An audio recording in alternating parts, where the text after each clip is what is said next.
She remained perfectly composed as the handcuffs clicked shut, never wavered when the junior officer shouted aggressively, "Fraudulent military honors aren't tolerated here."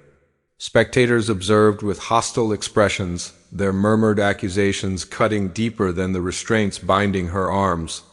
Their perception captured only a woman wearing a faded sweatshirt, military footwear, and a Navy SEAL trident tattoo visible beneath her garment. Nobody inquired about her pre-dawn presence at Arlington's entrance. They simply noticed the floral tribute, the respectful gesture, and the marking on her skin. Her trembling hands while placing the memorial meant nothing to them. The way she pressed her lips against the engraved marble with indescribable sorrow held no significance. What mattered was someone's assumption that she didn't deserve to be there. Her identity was Eliza, no military designation, no service decorations, no homecoming celebration.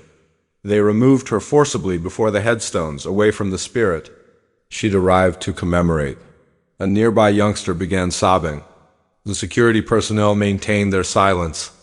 Even the breeze, previously gentle, seemed to grow harsh. Eliza had abandoned self-justification long ago. She understood society's judgment patterns. Women displaying SEAL insignia automatically triggered interrogation. Someone like her, wounded, exhausted, unpretentious, invited skepticism more readily than trust. 15 years prior, she'd worn identical boots, though they'd been caked with Afghanistan soil and others' blood rather than cemetery dust. During that period, her unit brothers never doubted her capabilities. She was simply Echo, a phantom among peaks, salvation during desperate moments, the final communication before everything went silent. She'd never pursued recognition or media attention. She returned home incomplete, storing her commendations in forgotten drawers. Yet the tattoo remained authentic, applied by a squadmate in Kandahar, not from vanity, but honoring those who'd never see home again. It represented mourning, commitments fulfilled in darkness. Within the modest security station adjacent to the cemetery grounds, they demanded she remain seated, requested identification, insisted on explanations, charging her with military dishonor. She offered no resistance, maintained silence, simply focused on the mounted flag behind the officer's workspace. Its emblems appeared pristine, its material arranged flawlessly. To her perception, however, it seemed burdened with weight. A gentle rap interrupted the tension. The entrance opened gradually, admitting an Admiral senior in years, imposing in stature, possessing eyes resembling weathered ocean glass. He remained wordless initially, studying Eliza not with the other's suspicion, but with immediate understanding. His attention moved to the tattoo. Stepping nearer, he bent forward, sharing words meant for her alone. "That marking is genuine." The space became absolutely motionless. Addressing the officer, his voice remained measured yet penetrating. "You've just arrested one of Echo Team's finest operatives. 4 SEALs survived, 9 specifically because of her contributions." The young guard's throat worked visibly, his hands beginning to shake. Stunned, quiet expanded through the room like wildfire consuming dried vegetation. Eliza rose to her feet.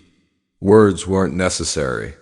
She had no need for them, because authentic truth doesn't demand attention or plead for acceptance.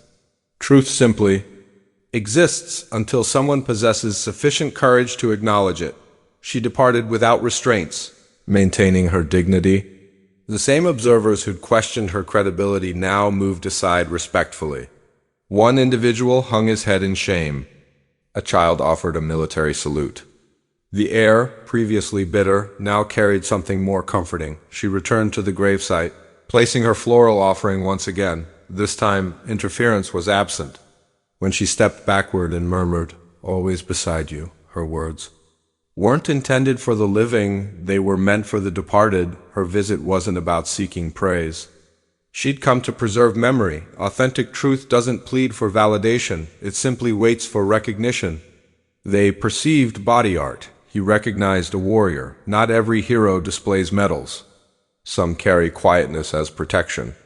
Occasionally, the world requires reminding that genuine strength doesn't amplify its voice. It simply perseveres. If you value honoring those who never seek acknowledgement, share your viewing location with us. Express your reactions below and follow for additional narratives celebrating silent heroes who merit recognition.